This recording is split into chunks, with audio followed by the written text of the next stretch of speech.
Je m'appelle Christophe Hardiquest, je suis chef cuisinier propriétaire de mon restaurant et partenaire dans un deuxième restaurant qui vient d'ouvrir il y a 5 semaines. J'ai commencé le métier à 14 ans.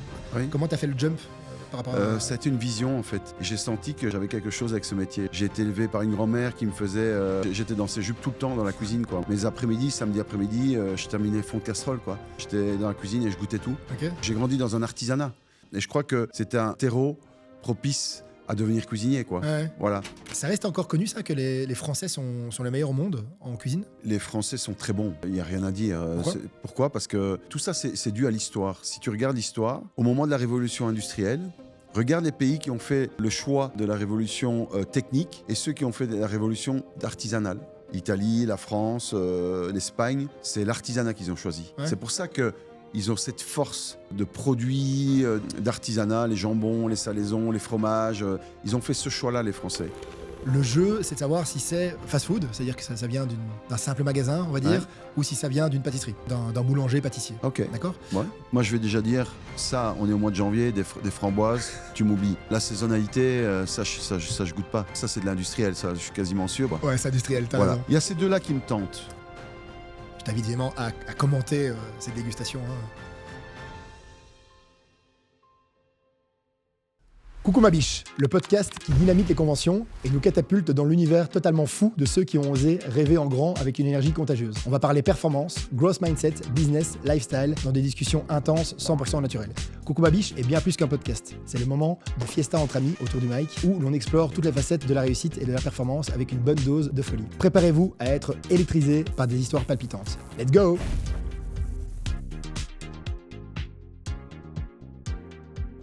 Christophe? Salut, Brice, comment vas-tu? Coucou ma biche, ça va bien? Coucou ma biche. Je suis content de te voir ici. D'habitude, je te vois plutôt dans un contexte évidemment gastronomique, culinaire, de restauration. Là, on se voit dans un contexte posé. Limite, tu aurais pu prendre ton cigare, Ouais. à voir si c'est autorisé ici. Et c'est vrai que la première fois où je t'ai rencontré, on va dire littéralement avec un vrai dialogue bilatéral, c'était chez toi, chez toi, dans ton restaurant. Et c'était en fin de service, après, entre les deux. Et tu avais ton cigare posé. Et j'ai aimé la vibe un peu à la Michael Jordan. Ouais. Donc voilà, on se connaît relativement modérément bien, c'est-à-dire que je reste quand même un de tes clients. Et puis, de fil en aiguille, on a lié une certaine amitié par rapport à ça. Et je suis très content de t'avoir ici parmi nous et d'aller dans ton univers qui est à la fois rocambolesque par rapport à certaines initiatives et par rapport à certaines passions que tu as pu lancer. Il y a ce côté évidemment gastronomie et il y a évidemment ce côté business. On va aller dans tous les sens, mais on va rester évidemment dans ces 3 blocs. À ta disposition. Merci. Alors, il y a ton business, ton histoire, tes restaurants, comment tu as créé justement ton image de marque, parce que je pense qu'avant tout, un grand chef, c'est aussi une image de marque. On peut faire des métaphores par rapport à d'autres, on peut faire des comparaisons, mais en tout cas, moi, mon but ici, c'est de rester sur toi et de découvrir un peu plus sur ta vie, ton œuvre, ton âme, et l'âme que tu peux partager et donner genre, dans toutes tes découvertes et créations, finalement. Moi, ce que j'aime bien avec toi, c'est qu'il y a toi, il y a toute ton équipe, et ton équipe, c'est le vrai one team. D'ailleurs, je suis limite devenu ami avec toute ton équipe, et avec toi, il y a vraiment ce côté cocon que j'aime beaucoup. Donc, j'ai une petite surprise pour toi, il y a quelques jeux, et on va s'amuser. Ok, Voilà. parti. Donc, Christophe, qui es-tu? Que fais-tu? Il y a des gens qui te connaissent, des gens qui te connaissent moins. Bah écoute, je m'appelle Christophe Hardiquest, j'ai 49 ans. Je suis chef cuisinier propriétaire de mon restaurant et partenaire dans un deuxième restaurant qui vient d'ouvrir il y a 5 semaines. J'ai commencé le métier à 14 ans. Je suis rentré à l'école hôtelière de Namur pendant 4 ans. Ok. Et puis, C'est connu, Namur? Namur, c'est très connu, à C'est vrai Citadelle. Ouais, c'était une des meilleures écoles de Belgique Donc la section hôtelière. mecque gastronomique de Belgique, c'est à Namur. Oui, il y en a d'autres. Hein. Il y en a d'autres. Il y a Coxade, il y en a à Bruges. Il y a quelques écoles qui sortent du lot. Et ça, c'est important pour la scène gastronomique d'un pays d'avoir des écoles hôtelières parce qu'on dépoussière un peu les jeunes et on les forme à la gastronomie, en fait. Voilà, peu D'accord. importe. Et donc, c'est important dans un pays. Il y a des pays qui n'ont pas d'école hôtelière. Et 14 ans, ça paraît très, très tôt. Il faut quand même une certaine maturité. Il faut quand même être sûr que ta passion, c'est ça. Oui. Comment tu as fait le jump par rapport à... Ça a été une vision, en fait. Ok.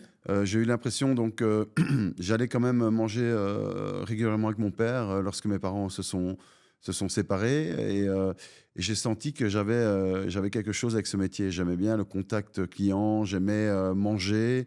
J'ai été élevé par une grand-mère qui me faisait j'étais dans ses jupes tout le temps dans la cuisine, quoi. Moi, mes après-midi, samedi après-midi, je terminais fond de casserole, quoi. À 8 ans, 10 ans, j'étais dans la cuisine et je goûtais tout. Okay. Et ma grand-mère, j'ai grandi dans un artisanat.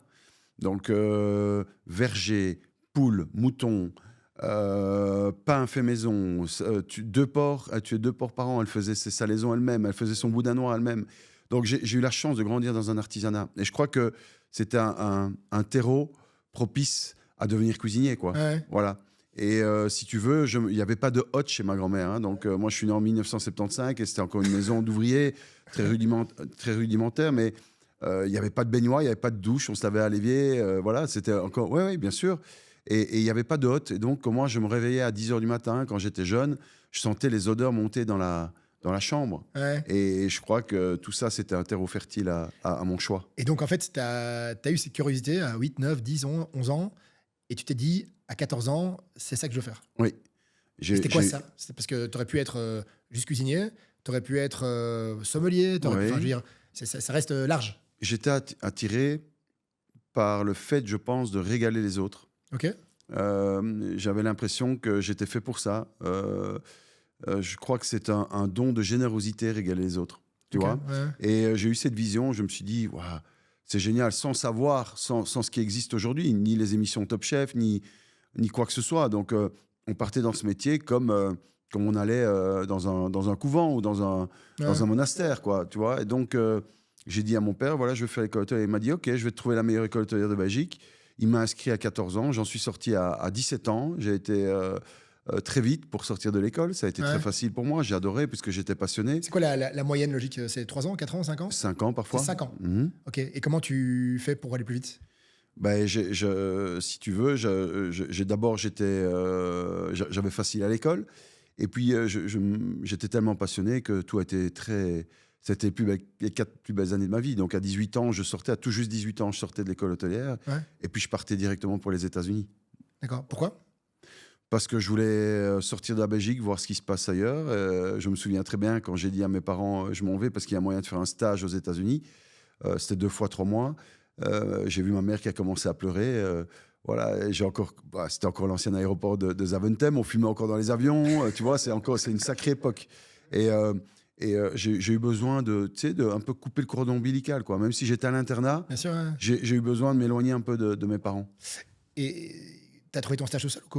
Oui, comme ça. Okay. Il y avait des annonces dans les valves de l'école. De chefs. Donc, c'est des chefs qui cherchaient des... C'est ça. Des anciens Namur. Des commis ou des... des commis, des cuisiniers, des serveurs. Des gens pour la brigade. Exactement. D'accord. Et donc, il y avait des annonces dans les valves de l'école. Et j'ai vu ça, je me suis dit, c'était des anciens Namur, justement, qui étaient expatriés aux États-Unis. Et je dis, c'est parti, je vais faire un tour là-bas. Ça me faisait rêver, quoi. Et donc, tu as démarré dans un restaurant gastronomique? Français. Ouais. C'était quoi? C'était qui? Ça s'appelait La Crémaillère. OK. À Banksville, c'était dans l'état dans upstate New York. Ouais. Et j'ai commencé en salle, comme serveur. D'accord, ouais. Et j'ai eu l'occasion de servir... Et tu parles anglais déjà? Oui, je parle anglais. D'accord. Ouais. J'ai eu l'occasion de servir Diana Ross, Tommy Hilfiger, Ivan Lendl. Voilà, c'était vraiment le quartier huppé de la côte est des États-Unis. Et le chef était français? Le chef était américain, mais le propriétaire était français. C'était la crémaillère. La crémaillère, okay. Voilà, exactement. Et donc là, tu avais ton rôle, c'est quoi, 3 mois, c'est ça que tu disais? J'ai fait 2 fois 3 mois, ouais. Donc tu as fait 6 mois là-bas, comme chef de salle ou comme... Non, pas chef de salle, commis de salle. Commis de salle, d'accord. À débarrasser les assiettes. Et là, tu as appris l'opérationnel, le terrain. Le terrain et à parler l'anglais. Mais du coup, là, tu cuisinais pas? Non, je cuisinais pas. D'accord. Ça t'a manqué? Je savais que j'étais fait pour la cuisine, mais l'opportunité était trop belle. Donc j'ai dit, je vais voir. Je vais y aller, je vais m'adapter et puis je verrai bien par la suite. C'était déjà un peu le cas à l'époque, ou pas, ça te me dire, mais je sais que là maintenant, le fait de se dire, tiens, des jeunes, je vais aller bosser chez Mensa avec Christophe, je le fais pour mon CV. Oui. Je le fais pour l'expérience, mais je le fais pour mon CV. C'est la ligne du CV. Un peu comme moi, j'ai bossé chez KPMG. À l'époque, on disait, OK, on va faire un Big Four, c'est pour le CV. Ça se faisait déjà à l'époque de dire, OK, en fait, ça, c'est important pour démarrer ma carrière, pour le CV, je dois absolument faire ça? Oui, il y avait quand même cette notion encore plus marquée, je dirais, qu'aujourd'hui. le CV, on construisait sa carrière. Il y avait une construction de carrière. Donc, on décidait un petit peu des maisons qu'on voulait faire pour apprendre le métier. Et par rapport à la réputation, par rapport à ce que ça pouvait nous amener au niveau de l'aura. Et c'était très marqué à l'époque. Donc, on s'engageait dans des grandes maisons pour pouvoir justement dire, ben voilà, on est plus compétent, on peut mieux se vendre, on peut évoluer, on apprend des choses, etc. etc. Ok. 6 mois, États-Unis, t'es rentré après? Oui. Pour travailler à Uccle, j'ai commencé à travailler à l'avenue de Fray, à l'Amandier à l'époque. L'Amandier, ouais. Ouais, qui était un restaurant non étoilé à l'époque, qui était un restaurant français, mais qui tournait très très bien. Tu faisais quoi là-bas? T'étais chef? Commis. Au corps commis, ok. Ouais, en cuisine. D'accord. Commis de cuisine. Et donc c'est quoi? Comment s'organiser finalement une brigade? Est-ce qu'il y a X commis pour X de la team, ou ils sont prévus là-dessus, ils ont un périmètre dédié, il y a des sous-chefs qui font que dessert, que plats, que entrées. Voilà. Comment Alors dans l'organigramme, tu as toujours le T'as un chef. organigramme, toi? Donc vous parlez d'organigramme? Oui, oui. Ok. Ah oui, oui. Donc tu as le chef propriétaire. Je peux avoir. Aujourd'hui, je te parle de ma brigade. Hein. Donc j'ai un chef exécutif qui est vraiment mon bras droit, qui est un peu mon clone, hein, qui s'appelle Johan et qui est vraiment qui m'accompagne dans tous les projets. Quand on ouvre par exemple la brasserie, c'est lui qui passe les 3/4 de son temps là-bas pour structurer les équipes, il te dédouble. etc. Il me dédouble. D'accord. Voilà.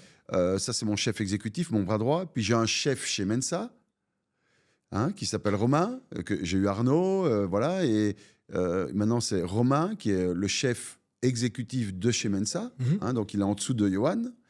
Et puis là, pour l'instant, on n'a pas de sous-chef, mais on a des chefs de parti, hein, qui sont responsables de leur parti. Ça porte bien son nom. C'est quoi une partie Une partie, des parties, tu as le garde-manger, tu as l'entremétier, tu as le saucier, le rôtisseur. Il est responsable de sa partie. Donc, tout ce qui touche aux légumes, il y a un gars qui ne fait que ça. Voilà.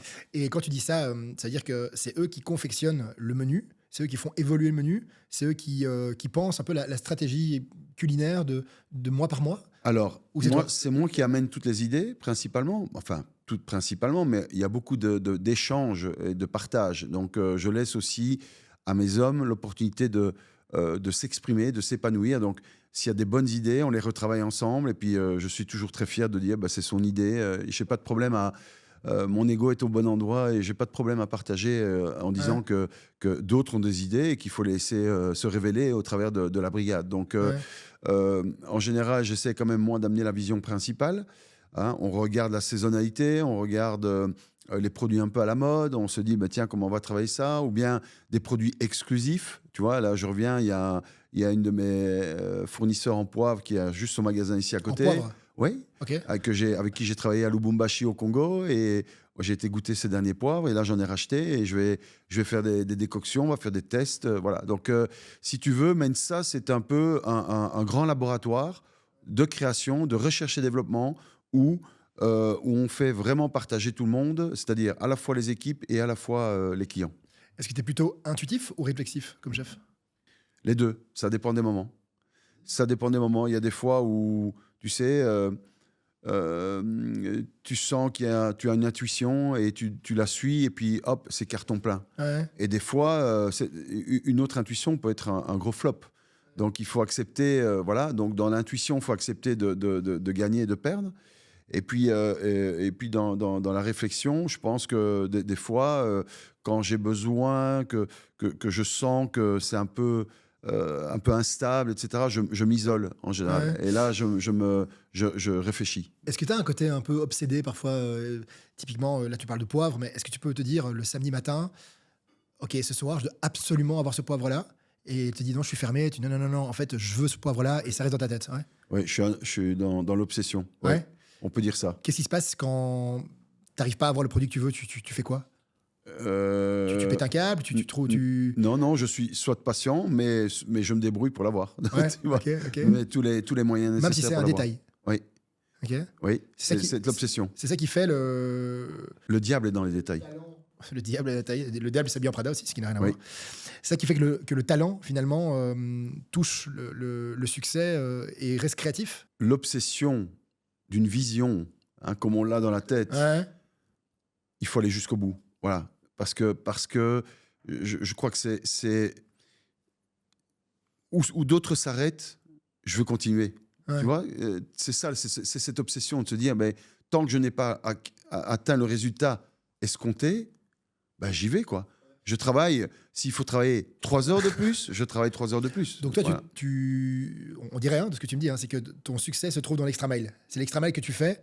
Dans l'obsession, tu dis, OK, ça, je pourrais m'arrêter, je pourrais effectivement mettre ce poivre-là à la place de... je dis poivre, mais c'est peut-être d'autres choses. Oui. Et là, tu dis, OK, je vais faire l'extra mile. Et en fait, c'est ça qui fait que c'est toi, c'est ta signature, c'est ton ADN. Le succès, je pense que c'est la remise en question. OK. Plus, c'est une recette, la remise en question, plus l'envie de faire mieux, plus le détail... C'est déjà une belle équation. Qui porte le projet à un autre niveau. Ouais. Voilà. Quand on parle de ça, justement, de se remettre en question, est-ce qu'il y a des projets que tu as voulu lancer qui n'ont jamais été lancés ou qui ont été lancés mais qui n'ont pas abouti? Bien sûr. Je crois que sur une carrière, moi, ça fait quoi maintenant 33 ans que je suis en cuisine. Ouais. D'abord, j'ai appris, j'ai lancé ma boîte. On a eu des propositions, on a fait des choses. Il y a des choses qui ont été mises sur la table et qui n'ont jamais abouti. Il y a des projets, honnêtement, qu'on a mieux gérés que d'autres. Ouais. Ça fait partie de la vie de l'entrepreneur. Il faut accepter aussi que parfois, avant de réussir très régulièrement, il faut avoir des échecs. Okay. L'échec fait partie de la vie de l'entrepreneur. C'est quoi un projet, par exemple, que tu as lancé qui n'a pas abouti comme tu voulais, mais tu as pu rebondir dessus pour faire autre chose? On a fait un peu de consultance en Suisse où c'était plus compliqué parce que c'était notre mentalité. C'est vrai? Oui, et puis et on s'est rendu compte que voilà, on n'était pas en accord avec nos valeurs, quoi. Et donc moi, j'ai besoin d'être en accord avec mes valeurs. Donc, c'est-à-dire que effectivement, il faut calculer. Effectivement, il faut pas faire n'importe quoi parce que voilà, je pense qu'aujourd'hui, être entrepreneur, c'est aussi réfléchir à faire gagner de l'argent à l'entreprise pour laquelle on travaille. Mais il y a aussi une question de valeur et de professionnalisme. Et voilà, j'ai adoré, ça s'est pas mal passé dans l'absolu, mais il y a eu beaucoup de choses qui se sont intervenues et qui nous ont parfois mis un peu en difficulté, quoi. Ouais. Et donc, quelque part, bon, voilà, ça fait partie du jeu. Il faut l'accepter. Et je crois que c'est aussi une forme d'humilité que d'accepter qu'on ne peut pas tout réussir. Ouais, bien sûr. Donc, on revient sur ce qu'on disait. Donc, l'Amandier. Amandier. Ouais, ensuite Yves Matagne. Ok, donc tu as bossé avec lui? Oui, avec lui. Ok. Pour lui. Ouais. Commis, j'avais 22 ans. J'ai bossé à l'Atrium, j'ai bossé au Banquet, j'ai bossé au Sigrill. Okay. J'ai fait un petit tour pendant un an. C'est lui qui t'a lancé sur le prochain échelon ou pas? Non, parce que j'avais déjà commencé à faire mon réseau. Ouais. Et puis je suis parti chez un chef qui s'appelait Roland de Beust. Okay.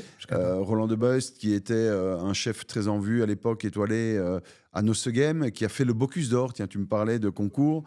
S'il y avait des concours, moi j'ai fait le Bocuse d'Or en tant que commis à Lyon. Effectivement, voilà. C'était une de mes questions. Donc, est-ce qu'il y a des championnats du monde, comme il y a le championnat du monde de la pâtisserie? Oui. Est-ce qu'il y a des championnats du monde de cuisine, hormis les étoiles, hormis les Michelin, etc.? Il y en a beaucoup. Ouais. Il y en a beaucoup, mais le plus connu aujourd'hui, c'est le Bocuse d'Or, qui est un concours international. Toi, tu as gagné ça?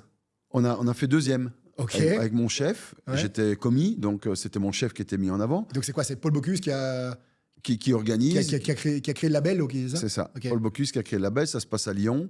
Maintenant, il y a des demi-finales en Belgique, il y a des demi-finales dans le monde entier. Et puis après, tu arrives et tu concours contre les autres. Et tu as un jury de grands chefs. C'est quoi? On te donne de la farine, des œufs? Oh non, on te donne un thème, 2 produits. Et puis tu dois sortir 2 plats pour 12 couverts ou 24 couverts, je pense. Et tu as un laps de temps, tu as 5h30, ça doit être technique, c'est assez impressionnant. Ouais. Les championnats du monde de cuisine. En même temps, c'est-à-dire qu'il y a une énorme cuisine? Exactement, et tu as des supporters, tu as des gradins, et tout le monde crie. Ouais, c'est un vrai match, quoi. Ouais, c'est un vrai match. Et c'était une aventure extraordinaire, mais pendant ce temps-là, on a fait 1 an, 7 sur 7, sans s'arrêter. Ouais, donc bosser dans le restaurant et s'entraîner tous les week-ends, pendant les jours de congé. Bam, bam, c'est quoi bam. le plat qui t'a fait gagner ou qui t'a fait être deuxième? C'était un jambon de porc farci en croûte d'herbe avec des croisillons en pâte feuilletée. Et on avait fait un dos de scré, c'était du scré, c'était un cabillaud avec des garnitures. C'était incroyable. Faut voir quand même la haute couture de ce concours. C'est vraiment de la haute couture, quoi. Voilà, tu vois. Et ça t'apprend, l'organisation, gestion du stress. J'étais jeune, j'avais 21 ans, mais j'étais lessivé après le concours. J'avais plus de jambes, j'avais tout donné. Bon, t'es en pleine dopamine, en pleine adrénaline. En fait, tu sens rien et puis ça retombe, quoi. Ouais, là, tu tombes et tu vas dormir, quoi. T'es mort, quoi, tu vois. Mais c'était un souvenir extraordinaire parce que sur 24 candidats, on a terminé deuxième. Ouais. Et je pense que la Belgique n'a jamais aussi bien terminé. Ouais. Donc, c'était un grand souvenir et je remercie encore mon chef pour ça parce que c'était vraiment un superbe moment. Ça, c'était Roland? Oui, Roland Ok. de Beust. Ouais. Ok. Ça reste encore connu, ça, que les Français sont les meilleurs au monde en cuisine? Ou c'est un mythe? Écoute, les Français sont très bons. Il n'y a rien à dire. Pourquoi? Parce qu'ils naissent dans un artisanat. Tout ça, c'est dû à l'histoire. Si tu regardes l'histoire, au moment de la révolution industrielle, regarde les pays qui ont fait le choix de la révolution technique et ceux qui ont fait de la révolution artisanale. Eh ben, si tu regardes tout le sud de l'Europe, l'Italie, la France, l'Espagne, c'est l'artisanat qu'ils ont choisi. Ouais. C'est pour ça qu'ils ont cette force de produits, cette manière de faire, ces produits d'artisanat, les jambons, les salaisons, les fromages. Ils ont fait ce choix-là, les Français. Nous, les Belges, ainsi que les Anglais, les Allemands, on a fait le choix de la technologie. C'est pour ça qu'on est vachement meilleurs en technologie. Ouais. Et les Français sont dans un terroir omniprésent de qualité, Ce que j'allais dire, il y a de aussi une question produits. de terroir. Voilà. Il y a cette fierté d'être français, cette fierté de dire on est français, on en pense qu'on veut, mais je crois honnêtement que c'est important d'être fier de son pays. C'est important d'être un peu nationaliste dans le bon sens du terme. Ouais, Hein. bien sûr. Quand je dis Chauvin, c'est un peu de chauvinisme. un peu de chauvinisme, Ouais. montrer les forces du pays. Et c'est ce qu'ils savent faire. Mais ce sont des gens laborieux, ils bossent. Ouais. Je veux dire, ils bossent. C'est une cuisine gourmande, une cuisine de produits, une cuisine d'artisanat. Oui, le marché, ils sont 66 millions. Il y a énormément de grandes maisons. Il y a cette culture du savoir-faire à la française qui est quand même importante. Ouais. J'aimerais que la Belgique soit plus comme ça. Ouais, j'aimerais que la Belgique soit plus comme ça. Qu'est-ce qui manque? C'est structurel? C'est fiscal? C'est Qu'est-ce qui manque? c'est quoi? L'aide du pays, l'aide du gouvernement.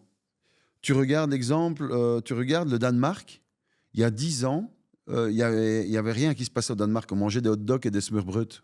Tu vois? Et aujourd'hui, à Copenhague, tout le monde va les manger. Le monde entier va les manger à D'ailleurs, Copenhague. il y avait le meilleur resto au Noma. monde, le Noma. Ouais. Noma. Et qu'est-ce qui s'est passé? C'est que le gouvernement danois a investi dans un chef de file qui a montré du leadership et qui a tiré toute une jeune génération avec lui et qui a mis Copenhague là. Et aujourd'hui, c'est une destination gastronomique comme jamais. Ouais. Aujourd'hui, il y a combien de 3 étoiles? Je ne les compte plus. T'es allé au Noma? Oui, bien sûr. Ouais. Et t'as senti une vraie différence culinaire ou expérience? Ou ça aurait pu être autre part et ça aurait été pareil? Non. C'était vraiment très identitaire, très différent. On ne peut pas comparer les pays scandinaves à la France. Pour moi, je pense que c'est important de ne pas comparer. Mais si on veut demain être une Europe forte, on doit travailler sur nos identités. C'est marrant ce que tu dis parce que, en fait, je comprends exactement. Hein. Il faut pas comparer, je suis assez d'accord. Mais quand tu demandes à des gens comme ça, moi j'ai toujours plein de potes qui aiment bien aller dans des chouettes restos, etc. Oui. Et je leur dis, tiens, c'est quoi ton resto préféré? Ou si tu me conseilles un chouette resto, avec un budget, peu importe, hein, tirez où? C'est-à-dire que les gens, par définition, comparent. Celui-là est mieux pour ça, celui-là est mieux pour ça, si tu préfères ça, Oui. ça. Donc c'est-à-dire qu'en fait, les gens comparent. Du coup, comment est-ce qu'on fait pour se dire, OK, on va en faire quelques-uns, on va échantillonner et on va aller tester des choses? Je répète, on ne compare pas. Ouais. On se renseigne sur un bouche à oreille, qui est la plus belle des publicités. Donc, quand tu as été faire une chouette expérience, tu en parles à un de tes potes, et il échange avec toi d'autres choses, et ça vous donne envie d'aller voir chacun la référence de l'autre. Ouais. Et on va au restaurant, pas pour tester, mais pour profiter. OK. Et donc, c'est le mindset aujourd'hui qui est important. Et mindset a changé, c'est pourquoi est-ce que je vais aller chez Mensa? Pourquoi est-ce que je vais aller chez Robuchon? Je ne sais pas. Pourquoi je vais aller à gauche, à droite? Parce qu'il y a quelque chose qui m'intéresse. Mais quand je me pose, je ne commence pas à comparer. Ça, c'est le secret d'une vie heureuse, en fait. Si je te dis, par exemple, excuse-moi, j'ai eu 4 femmes dans ma vie, Tu vois? Et si je commence à les C'est lequel est comparer, meilleur, ouais, tu vois, ça sert à rien de faire ça. Je pense que chacun a quelque chose à donner. Et si chacun a quelque chose à donner, eh bien, il faut retenir le meilleur de chacun. Ouais. Tu vois? Et Très bien. ça, c'est une forme de liberté, en fait. Pour moi, c'est la liberté. Tu vois, tu te dis pas... et j'ai plein d'adresses que j'adore. Et j'en aime une pour ça, j'en aime une autre pour ça. Ouais. Je reconnais le professionnalisme et qui est... Voilà. C'est pour moi le plaisir d'aller chercher quelque chose chez quelqu'un qui fait excessivement bien son métier. Tu vois? Et donc, voilà, on ne peut pas comparer les maisons parce qu'elles sont tellement différentes. Et on va chez l'un pour ça, on va chez l'autre pour Ouais. ça. Je crois que ça ne sert à rien. Tu vois, ça, c'est vraiment une forme de liberté. Ouais. Tu vois? Ok. Je suis 100% d'accord avec toi et j'adore la vibe. Par contre, on va quand même faire un petit jeu tantôt où il va falloir comparer. Ouais, ok. On fera l'exception là-dessus. Ouais. On parlait de technicité, de terroir par rapport aux Français. Il y a quand même aussi d'autres régions du monde où c'est très technique, comme le Japon par exemple, ou on va dire asiatique. Oui. C'est des techniques très différentes. De nouveau, c'est incomparable, c'est très bien. Qu'est-ce que tu penses justement de pouvoir t'inspirer de différentes époques, différentes régions, différentes méthodologies, différentes mindsets, parce que les gens finalement, c'est très subjectif.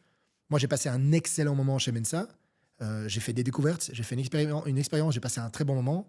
Je pourrais aussi dans d'autres endroits, mais il y a peut-être des moments où je me disais, ce jeudi soir, je préfère ça.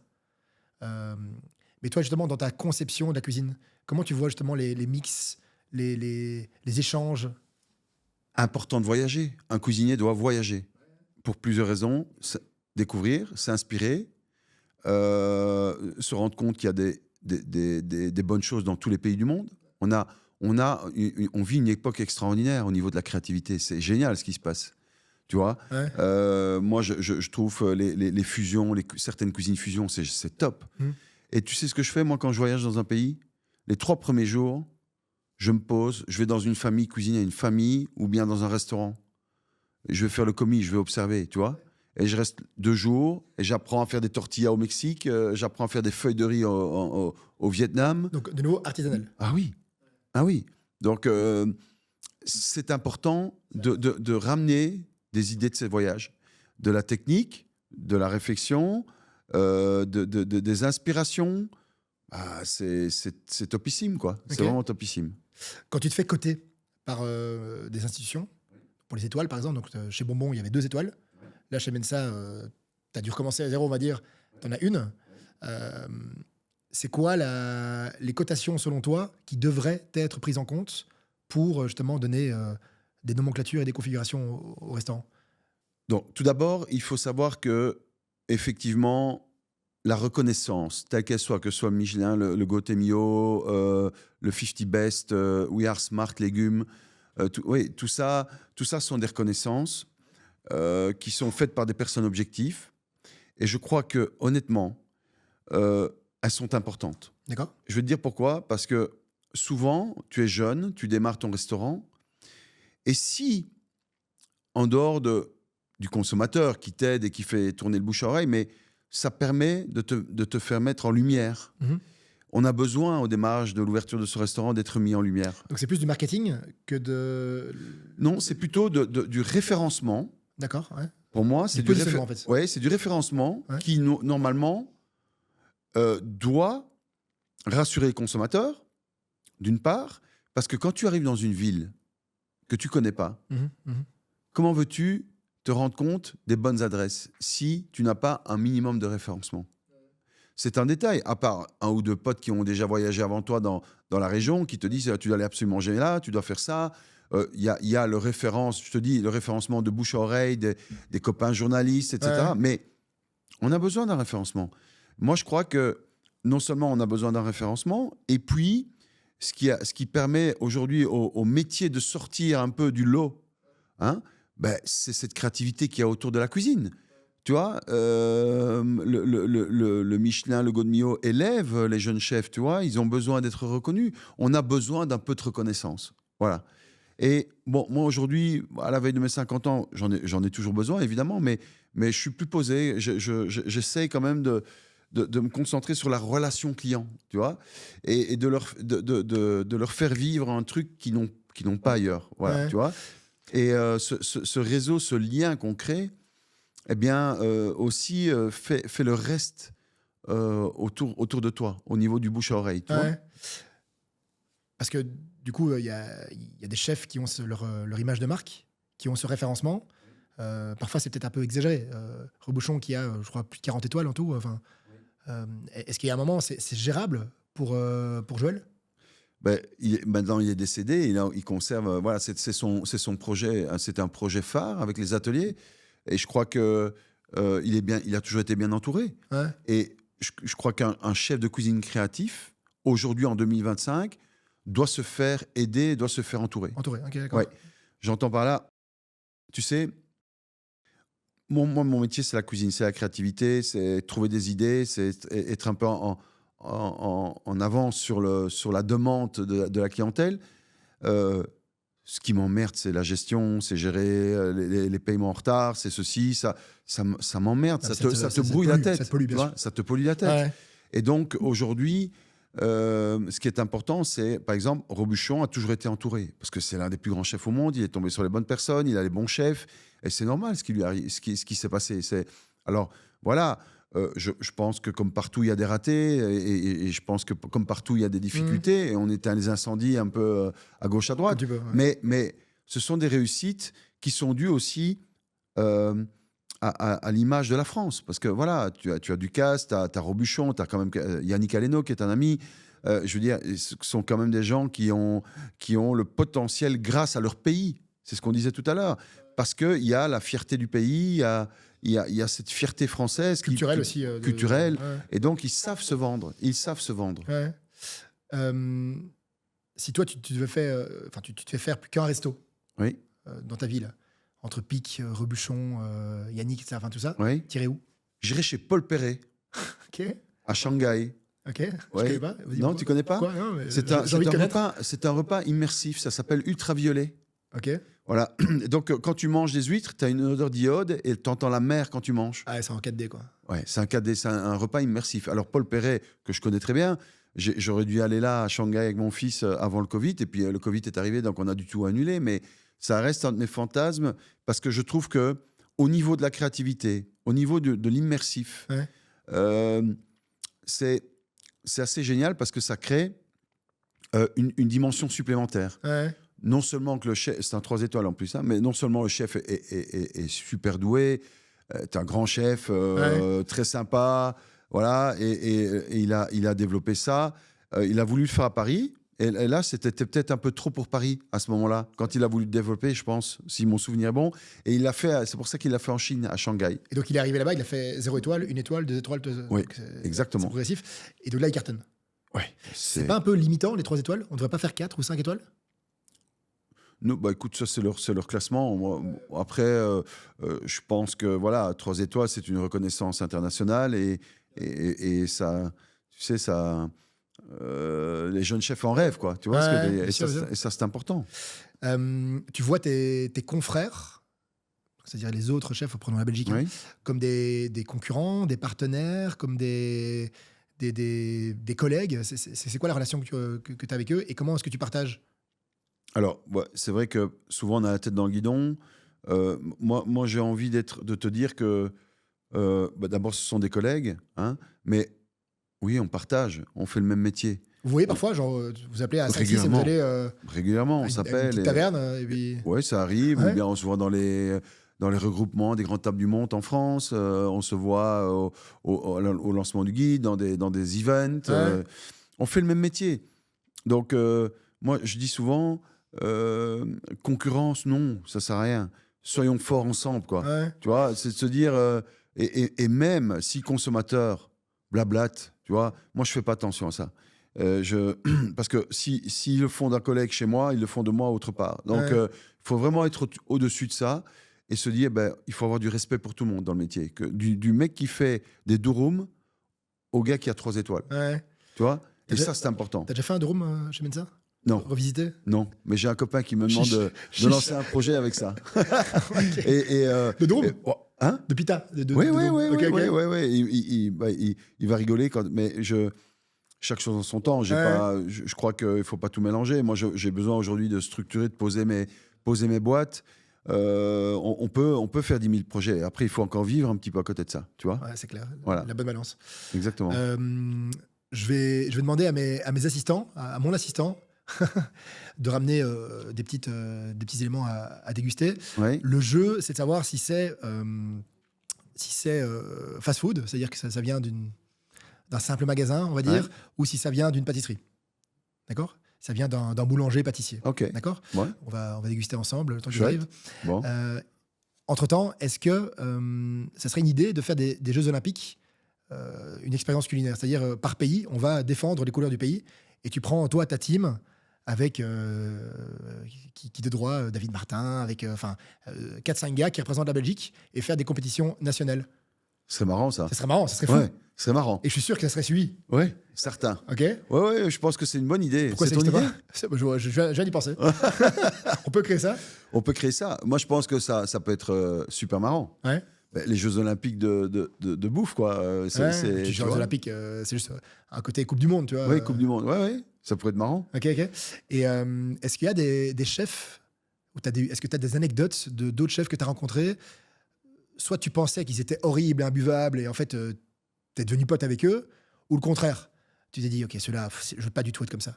Sans citer non, peu importe. Bah oui, je pense que. Des bonnes expériences et bonnes expériences, on va dire. Oui, on vit ça dans une carrière, on en vit, oui. Et il faut. On peut avoir à un moment donné des préjugés. Et je pense que c'est important ça aussi, il faut laisser tomber. Il faut rencontrer les gens. Après, ça match ou ça match pas, tu vois. Toi, tu vis le truc, tu avances. Oui, voilà. Je me pose pas 36 000 questions. Et puis, je me permets pas de juger. J'ai pas le temps pour ça. Je dis souvent, mes propres jugements me jugent. Donc, j'essaie d'éviter le jugement. Sauf si vraiment je suis très fâché, alors là, je dis les 4 vérités à la personne en face, et puis c'est terminé, quoi. Tu vois, voilà. Ça, c'est mon caractère. Mais je vis avec, j'essaie de gérer. Et puis, non, mais après je crois que ça m'est arrivé une fois sur 33 ans de me prendre la tête avec quelqu'un. Mais en dehors de ça, je suis un mec très cool, tu sais. J'ai pas envie de. Non, mais je sais. J'ai envie d'avoir des chouettes relations. Après, il y a tu sais, les relations, c'est ma compagne qui dit ça. Il y a des cercles. Hein, tu as le cercle 1, tu as le cercle 2, tu as le cercle 3, et ça va savoir toi où tu mets les gens. Ouais, et tu respectes. Il y a des cercles et il y a des cycles. Voilà, et des cycles. Et tu respectes la volonté de chacun. Voilà. Ça marche. Les gars, j'ai besoin de. Ouais. Alors, on va mettre ça là? Ouais. Moi aussi, je t'ai amené un petit truc. J'ai vu, ça fait plaisir. Voilà. Et ça, c'est mon péché mignon. C'est vrai? Ouais. Ok, on goûte ça ensemble. Donc, j'ai essayé de prendre des éléments qui, visuellement, sont quand même très corrects. Il y en a qui viennent de vrais pâtissiers, boulangers, de maisons, et il y en a d'autres qui viennent de petits magasins moins bons, on va dire. Est-ce qu'il y en a un que tu veux goûter d'abord? Ouais, alors, moi, je vais déjà dire, ça, on est au mois de janvier, des framboises, tu m'oublies. Tu vois, la saisonnalité, ça, je goûte pas. Tu vois, parce que la framboise va être acide, ça c'est de l'industriel, ça je suis quasiment sûr, parce que pour penser comme ça, il faut déjà être décalé, quoi. Ouais, c'est industriel, t'as raison. Voilà, donc ça je ne goûterai pas. Alors celui-là il me tente bien. Il y a ces deux-là qui me tentent. Lesquels? Ça c'est une tarte au citron. Ouais. Ces deux-là, j'ai envie de goûter celui-là. C'est merveilleux. C'est un merveilleux. Ouais. Exactement. Voilà, alors on va voir. Est-ce qu'il est artisanal ou est-ce qu'il est industriel? Je t'invite évidemment à commenter cette dégustation. Hein. Vous êtes très fort, vous, pour mettre des mots aux sensations, aux émotions. Ouais, c'est pas mal. Un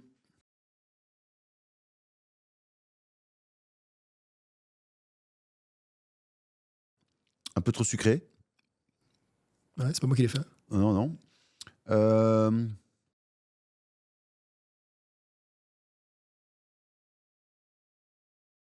Je pense. Je vais encore un peu réfléchir. La meringue ne croustille plus, pas assez en tout cas. D'accord. Si c'était un produit artisanal, ça aurait été réfléchi. On aurait isolé la meringue pour qu'elle reste croquante. Ouais. Tu vois? Donc, en tout cas, moi, c'est ce que j'aurais fait. J'aurais mis du beurre de cacao sur la meringue. Okay. Ça empêche de prendre l'humidité. Et la meringue reste croquante pendant 3 jours. Ok. Ça c'est... Voilà. Bon, après, maintenant, ils ne font peut-être pas comme ça. Ça a l'air d'être artisanal, ça. Je le vois. Ouais, pourquoi? Je le vois à la manière euh,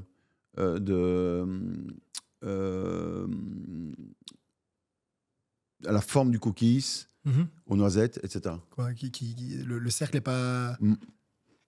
Il est très bon. Il est top, hein. C'est artisanal, effectivement. C'est artisanal. Ouais. Il est très bon. C'est cookie galette des rois. Mais tu sais quoi? Il est vraiment très bon. Je te donnerai Mais je le l'adresse. voyais, ça se voit au premier coup d'œil. Tu sais, nous les professionnels, on a une réflexion, quoi.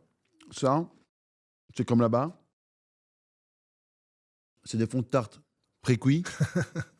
Et c'est pas artisanal, ça non plus. Non, c'est pas artisanal. Voilà. Exactement, c'est industriel. En première vision. Et puis, on peut goûter quand même. Hein. Ouais, vas-y. Juste, Ah, c'est pour nous, hein. voilà. Tu vois, on va voir la crème. Ouais, bah, ça, c'est pas une tarte au citron. Hein. Voilà, c'est marrant, mais... C'est pas un citron, mais il y a quand même un petit citron, hein. Oui, mais tu vois que c'est pas crémeux. La matière première est travaillée au low cost. Ouais. Ouais, ça pourrait être artisanal. Je T'hésites. pense... Vas-y, regoute. Je trouve juste que pour un merveilleux, si c'était un professionnel à pâtisserie, il sucre autant. Ouais. Mm. Alors, ça peut être visité, hein. Mhm. C'est chocolat blanc. Oui. Ouais. Praliné, Oui. je pense. Quoi? Il y a un peu de praliné, je pense. Mhm. Très léger. Artisanal, ça pourrait être artisanal. Ouais, t'as 100%. C'est bon. Ouais. Let's go. Et donc, toi, tu m'as ramené quoi? Et moi, je t'ai ramené... Regarde ça. Cahier. Ouais, c'est un copain boulanger. Ok. J'en ai quelques-uns, des copains boulangers, mais Ouais, j'imagine. avec ça, c'est ce que je prends le matin pour déjeuner. Ok. Un Kouign-Amann. Un Queen Amman, bien sûr, j'adore. Ah, tu connais ça? C'est breton, hein? C'est breton. Ouais, bien sûr, Queen Amman, c'est incroyable. Mm. Tu vois? C'est croquant, Alors, c'est mielleux. c'est 3 métiers, ça. Boulanger, pâtissier et toureur. Évidemment, là, je te pose la question, c'est quoi Torreur? Un toureur, c'est quelqu'un qui abaisse les pâtes, levées, pâtes à croissant, pâtes feuilletées, pâtes feuilletées inversées. On appelle ça un toureur. Ok. Donc, il faut créer une pâte levée avec de la levure, hein, et puis faire des rabats, du sucre et mouler dans un moule, tu vois. Ouais. Et Kouign-Amann, pour moi, c'est la quintessence des 3 métiers. C'est génial. Voilà. Mais c'est lourd, hein? Mm. Toi, tu manges ça, allez, le matin, c'est ton petit plaisir, quoi. Mhm. C'est vachement sucré, non? Oui, mais tu l'abordes différemment. Mhm. Tu vois? Tu l'acceptes. Tu l'acceptes. T'en fais parfois? J'en ai déjà fait, mais ça prend beaucoup de temps. Ouais, c'est vrai? Ouais, très très long. Quoi? Soit t'en fais un métier et tu fais que ça? Bah oui, je pense qu'à un moment donné, on peut s'amuser à le faire pour sa culture, etc. Mais boulanger, pâtissier, ce sont des métiers à part. Ouais. T'en fais parfois, justement, des partenariats où justement tu dis, OK, là, je vais faire ma carte et ça, je vais pas faire, je vais plutôt outsourcer. Mais tu l'annonces, quoi. Ah, pas dans le gastro, mais dans la brasserie, bien. Oui, par exemple, avec Régis aussi, de chez Matinal, Régis Recourt, qui est un super pote. On a relancé un peu le pain saucisse.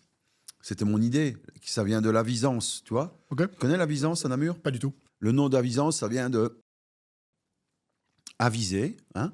Quand les gens partaient pour la campagne, ils récupéraient les restes de viande de la veille, les rôtis, etc. Et ils mettaient ça dans une crêpe et ils roulaient.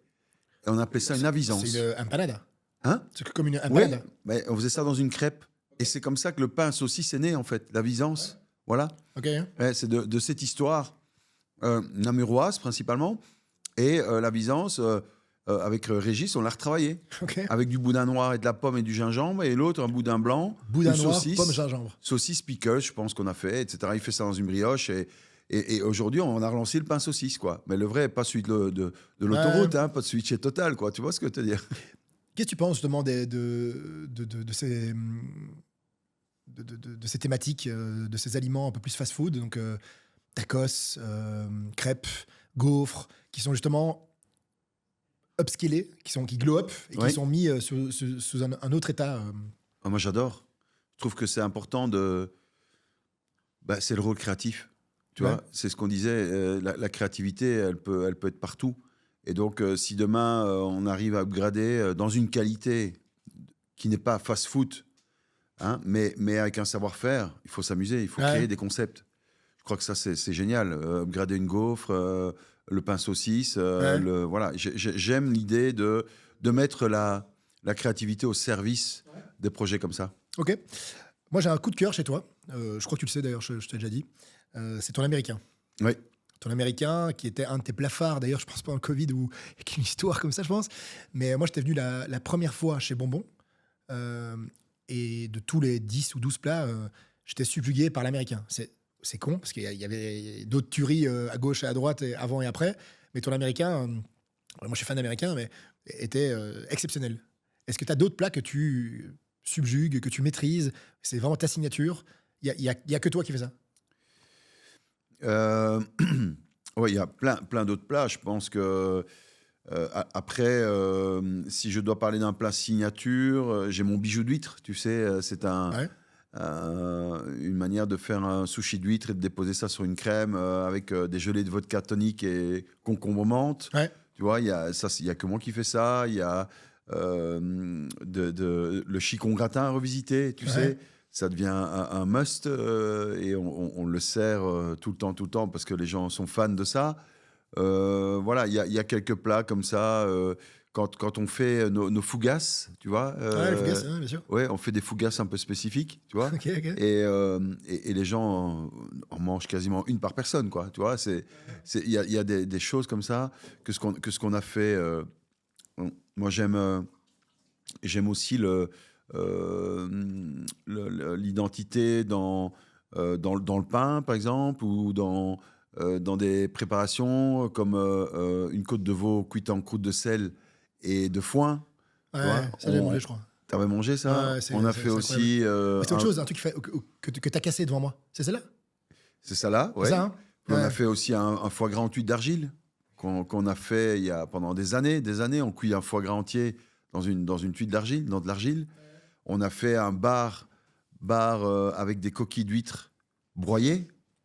Hein, on cuit un bar, plutôt que de jeter les coquilles d'huîtres, on les broie et on les mélange avec du sel et des blancs d'œufs et puis on cuit le bar dedans, dans la coquille d'huître et on farcit le bar sous la peau d'huître hachée. Ok. Ça, c'est un peu des nouvelles méthodes un peu plus naturelles. Il y en a un qui fait ça au stand, me semble-t-il. Willem, qui... t'as un copain? Ouais, qui est assez incroyable. Il pend des trucs au-dessus d'un feu, il met des trucs dans le sable. Ouais. C'est vraiment une passion et un côté méthodologique ou c'est un peu du show? Non, c'est vraiment créer des nouvelles méthodes de cuisson. Ouais. C'est créer de la valeur ajoutée sur des produits. C'est dévier les choses, sortir des codes pour pouvoir créer, avoir un pouvoir de création différent. Ouais. Non, c'est pas de la communication. Mais évidemment, on communique dessus parce que je pense que c'est important pour le public de voir ce qu'on fait. Mais c'est bien de dévier un peu les choses de temps en temps. Ça permet de upgrader l'expérience. Ok. On n'a pas encore parlé de ça. Côté business, côté argent, c'est quoi le business plan ou le salaire d'un grand chef, par exemple? Les gens, ils se disent, ouais, de toute façon, tous ces chefs-là, ils sont blindés, ils ne travaillent plus, ce qui est évidemment totalement faux. C'est quoi la réalité par rapport à la perception? Alors, c'est pas parce qu'on travaille dans le luxe qu'on vit dans le luxe. Voilà, on aime les belles choses, c'est vrai. Moi, je pense que je t'en prie. Je pense qu'aujourd'hui, les chefs aujourd'hui, en 2025, ne sont pas du tout à l'aise. Je crois que c'est parfois compliqué, quoi. Donc, c'est-à-dire qu'il ne faut pas croire qu'on gagne 20 000 euros par mois. Hein, tu vois, si on ferait au prorata des heures de travail, on gagne 20 euros de l'heure. Alors ça, c'est comme une dame qui repasse avec les titres-service. Hein, tu vois, enfin, un peu plus, mais on ne gagne rien du tout. Quand tu sais qu'un plombier te demande 90 euros de l'heure, voilà. Moi, je crois que les gens ont des fausses idées sur... voilà, ils font le calcul de ton restaurant. Hein, donc, ils disent, autant de menus. Moi, je me souviens qu'on disait à mes enfants, quand ils étaient plus petits, que leur papa était riche. Ouais. Parce qu'ils font ton calcul. Mais est-ce qu'on parle des 25% d'indexation des salaires? Est-ce qu'on parle de l'inflation des produits, de l'inflation des matériaux, de l'entretien, de l'augmentation d'énergie, ça, tout le monde s'en fout. Hein. Tout le monde fait ton calcul, mais tout le monde s'en fout de savoir... Vous n'êtes pas vraiment aidé, comme tu disais, donc, avec le comparatif avec le Danemark. La France. La France, mais à Copenhague. Oui, bien sûr. Vous n'êtes pas vraiment aidé. Non. Ok. C'est quoi ton plus gros investissement dans un projet? Un four, ta table? Oui, ma table, et là, je viens de réinvestir beaucoup d'argent quand même chez Mensa. Alors, tu as une table. Oui, une seule table. Mais qui est énorme. Oui, mais il y a le matériel qui va avec, etc. Donc, oui, les investissements dans la restauration de haut niveau, c'est toujours à coût de 50 000 €. Hein, et tu n'as pas grand-chose, quoi. Tu vois, ça aussi, c'est... Je veux dire, tu lèves le petit doigt et tu te retrouves avec une belle facture à payer, quoi. Voilà. Je vais peut-être répondre à ta place en te posant la question, mais il y a des petits détails que je trouve exceptionnels chez toi, mais après c'est très personnel, qui font une grosse différence et qui font que c'est une expérience, on va dire, authentique. Ton arbre à couteau, Oui. je trouve ça génial comme idée. Ça te permet de passer derrière, d'aller chercher ton couteau. Toi, tu as une histoire par couteau. Celui-là, il était ramené par machin. Lui, il a fait un voyage, il me l'a ramené. Celui-là, c'est marrant, il coupe ça, mais pas ça. C'est quoi les autres petits détails que tu as eu dans ta carrière comme ça, ou des petites idées qui sont devenues des détails, mais qui font que c'est ton ADN? On avait, à l'époque de chez Bonbon, on mettait le nom sur la serviette des gens, des habitués. Ils avaient leur nom sur la serviette. Et donc, quand ils arrivaient, ils avaient leur serviette avec leur nom. Et ça c'est ce que j'appelle du sur-mesure. Et le fait d'avoir du sur-mesure, je pense que c'est ça qui fait une petite différence aujourd'hui dans l'expérience. Ok. Robuchon a pris sa retraite à 50 ans. Oui. Tu en as 49. Oui. Il te reste un an. L'année prochaine. Bravo. Ouais. Je prends ma retraite. C'est terminé. C'est quoi les next steps pour toi? Donc, je connais le projet Mensa. Oui. Je connais le projet Petit Bonbon. Ouais. D'abord, aujourd'hui, c'est stabiliser mes deux maisons, comme je te disais tout à l'heure. J'ai envie, au plus profond de moi, c'est de stabiliser, de mettre la jeune génération en avant, d'une manière ou d'une autre. Et puis, j'ai quelques fantasmes. Mais j'ai peut-être pas envie de les partager là tout de suite, parce que je pense que ça doit mûrir, mais j'ai quelques fantasmes professionnels, dans la manière dont j'aimerais peut-être plus tard, peut-être dans 5 ans, 6 ans, 7 ans, 8 ans, 10 ans, je ne sais pas, terminer ma carrière. Tu vois, j'ai quelques idées. Et peut-être que ça viendra plus vite, je ne sais pas. Je crois que ce qui est important, c'est toujours d'aller jusqu'au bout des projets d'abord. Hein, tu vois, de faire tout ce qu'il faut pour que tout roule. Et peut-être après d'être fier de mettre quelqu'un d'autre en avant, tu vois, et de se dire, voilà, j'ai rempli ma mission, mes missions, et moi, je vais pouvoir... aller vers d'autres envies et d'autres plaisirs ou d'autres... voilà, je crois que c'est assez, pour moi, important de valoriser. Des projets, j'en ai beaucoup. Je crois que on a besoin toujours un peu de soleil, quoi, tu vois. Et ça, c'est ce qui manque vraiment. Tu étais parti à un moment, non, sud de la France, en transition. Oui, voilà, pendant que je faisais mes travaux chez Mensa, j'ai un peu bossé à Châteauneuf-du-Pape, dans le Vaucluse, dans une maison étoilée avec qui on a eu un partenariat pendant 2 ans et demi. Voilà. On n'a pas trop parlé des gens, je voulais aussi parler de ça. Donc, tu as ta brigade, tu as ta team, tu as toute ton équipe. Je sais qu'il y a un côté un peu protocolaire, c'est-à-dire avant le service, c'est une sorte de garde à vous un peu plus light. Hein. Oui, un briefing. Un briefing, où on fait un petit rappel du menu, ce qui est amélioré, des choses, de ce qui est amélioré, etc. C'est quoi la perception de ton équipe par rapport à toi? T'es dur, t'es dans le détail, t'es minimaliste, t'es obsessionnel, c'est quoi? C'est compliqué à dire, mais ce qu'il perçoit. Moi, je pense que je suis un gars juste et honnête. Je ne gueule pas, mais je dis tellement ce que je pense, que ce soit en positif ou en négatif. Direct. Donc, c'est-à-dire que quand il faut féliciter, voilà, ils sont heureux, je les félicite, je mets en avant les gens, je dis bravo pour ton travail, tu as bien évolué, bravo. Et puis, quand ça doit barder, ça barde. Tu vois, et à côté de ça, je crois que ça doit toujours être fondé et juste, quoi. Tu vois, tangible. Factuel, Oui. Comment tu fais pour... dans tous les business, dans le mien aussi, enfin dans tous les business, tu as envie de garder les talents. Oui. Sachant que le succès d'un chef ou d'un sous-chef, c'est de créer peut-être son projet ou de partir. Comment tu fais justement pour gérer ce momentum de rétention de talent? Je crois que d'abord, il faut les respecter. Il faut qu'ils sentent que c'est un peu leur maison, d'une part. il faut qu'ils sentent qu'ils se développent, qu'ils soient payés correctement. Beaucoup de communication. Alors, des fois, il y a plus de communication à certains moments que d'autres, tu vois. C'est du management. Moi, je garde, c'est du management. Je garde quand même mes collaborateurs pendant 5 ans et demi de moyenne. C'est vrai? Voilà. Ok. Donc, t'as une moyenne de turnover, on va dire, de 5 ans et demi. Oui, c'est ça. Ok, c'est long. C'est long, très long. Parce qu'il y en a qui restent 10 ans, puis il y en a d'autres qui restent 3 ans et demi. Ok. Et donc, il y en a d'autres que tu veux pas garder, parfois? des fois, quand il y en a un qui est prêt, que je sens prêt à relever un nouveau challenge, je le propulse, quoi. Ouais. Je prends mon téléphone, je dis, ce serait bien que tu aies bossé là-bas, vas-y. C'est quoi les tests quand ils arrivent chez toi? Je postule chez toi, tu regardes le CV, c'est quoi les tests? Je te mets en cuisine, je regarde ton attitude, je m'en fous du CV. D'accord. Je regarde comment tu parles, comment tu te tiens, comment tu t'habilles, comment tu es propre, l'attitude en général. D'accord. Et le reste, je m'en occupe. Il y a un peu technique quand même, non? Je m'en fous. C'est plutôt moi, le CV et tout ça, je n'en ai rien à foutre. Donc je pourrais bosser chez toi? Tu pourrais, mais il faudrait que... Je peux changer de t-shirt? Non, tu dois... La technique, je te l'apprends. Ok. C'est plutôt, moi, tout ce qui concerne l'attitude, les valeurs, tout ce qui est aujourd'hui en perdition. Voilà. Moi, je trouve qu'on est dans un monde où l'éducation et les valeurs ont vraiment glissé en 15 ans. Ok. On va devoir terminer. On va finir, ça fait déjà plus 1 heure. Est-ce que tu peux partager avec moi, avec nous, une anecdote ou 2 anecdotes de ton histoire de chef, de ton histoire d'entrepreneur, des trucs un peu fous qui sont arrivés? Oh, alors, qu'est-ce qui s'est passé? Dans une carrière, il s'en passe beaucoup de choses, évidemment. Y a un truc marrant, c'est que un jour, c'était aux États-Unis, justement. Et je sers des cuisses de grenouilles à un client américain.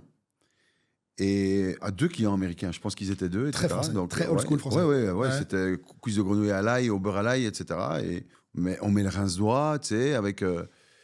Et là, c'était un vrai sketch. C'est-à-dire que j'ai vu les gars boire le rince-doigt. Ok, pourquoi pas? Oui, ils ont bu le rince-doigt. Mais le plus important, c'est qu'il n'y avait plus d'os de cuisses de grenouille dans l'assiette. Dans les 2 assiettes, les assiettes avaient disparu. Tu vois? Les os des cuisses de grenouille avaient disparu. Et je dis, mais... J'arrive à la table, je vois le rince-doigt. Donc, j'avais bu boire le rince-doigt et les os avaient disparu. Ils ont tout avalé. Ils ont tout bouffé. Tu vois? Ça, c'était quand même un vrai sketch. Tu leur as dit ou pas? Tu leur as dit? Je leur ai dit... Okay, guys, it's not like that. Je n'aurais rien dit. J'étais jeune et j'ai pris les assiettes. C'était pas ton rôle. J'ai été dire au chef, j'ai dit we have a problem. J'ai montré les assiettes et les rince-doigts. Et le chef était mort de rire. Ça, c'est une de mes anecdotes. Fétiche, phare, voilà. Okay. Et puis une autre, un jour, ma femme Stéphanie m'invite à San Sebastian pour mes 30 ans. Elle me dit, tiens, on prend l'avion et tout. Et donc, j'arrive à l'aéroport et je suis dans le même avion que Pierre Wenans. Ok. Avec Marie-Thérèse Wenans, Pierre Wenans, du Comme Chez Soi. Et nous, on est juste derrière. Le chef me voit et me dit, ah, ça va, Christophe, tu vas bien? Qu'est-ce que tu vas faire à Bilbao? Je dis, je vais à San Sebastian, mon épouse m'invite pour mes 30 ans. Et donc, c'est chouette, nous aussi, on va à Bilbao et après, on va aussi à San Sebastian. Vous allez pourquoi, chef? Je commence à échanger, mais moi, très, très, très, très jeune. Et voilà. En plus, il y avait un article de moi dans la DH sur mon restaurant et je voyais que Pierre était en train de le lire, c'était très marrant, Pierre Wenans. Et on arrive là-bas et puis il me dit, mais si tu veux, tu peux venir, on est aux grandes tables du monde. Et grande table du monde, si tu veux, c'est tous les grands chefs du monde entier. Tu vois. Donc les 3 étoiles, mais Japon, États-Unis, c'est la crème, le dessus de la crème du cappuccino. Et il me dit, si tu veux, je t'invite au cocktail, comme ça tu vois ce que c'est les grandes tables du monde. Et c'est lui qui m'a intronisé d'ailleurs par la suite, parce que maintenant je suis ce que j'ai vécu il y a 30 ans, je suis dans cette confrérie. Voilà. Et j'arrive et donc il m'invite. Et j'ai été accueilli par les chefs. Je voyais tous les chefs dont j'ai lu les bouquins, les posters dans ma chambre. Ils étaient là à côté de moi, en chair et en os. Quoi. Et ça, c'était pour moi une expérience de fou. Quoi. Je ne savais plus comment je m'appelais. Quoi.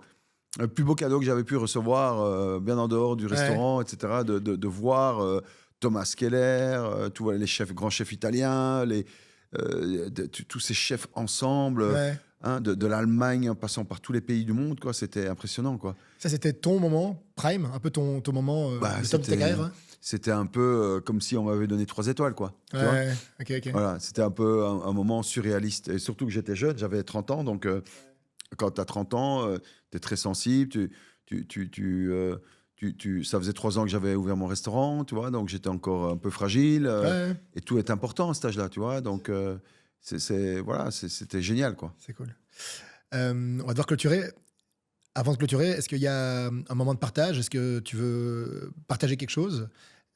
Et surtout, est-ce que tu permets à des gens à t'écrire? Si oui, comment? À t'envoyer quelque chose, des questions, des gens qui veulent faire le tremplin, qui veulent postuler chez toi, qui ont des idées? Oui, je veux bien partager quelque chose. J'ai envie de parler de transmission.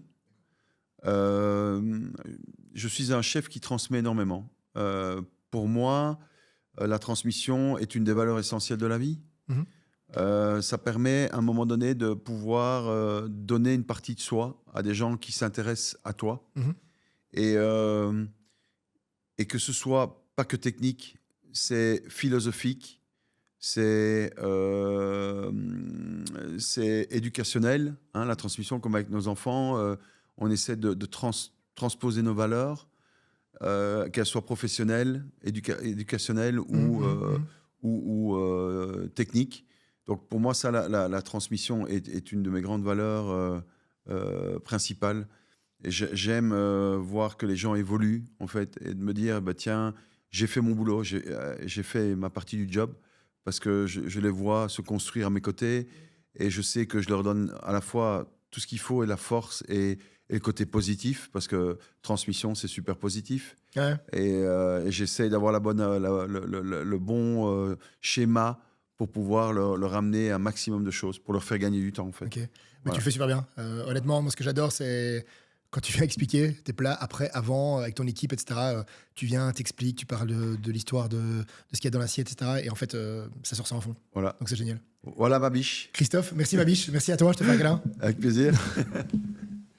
Merci, Ali. Avec plaisir. C'était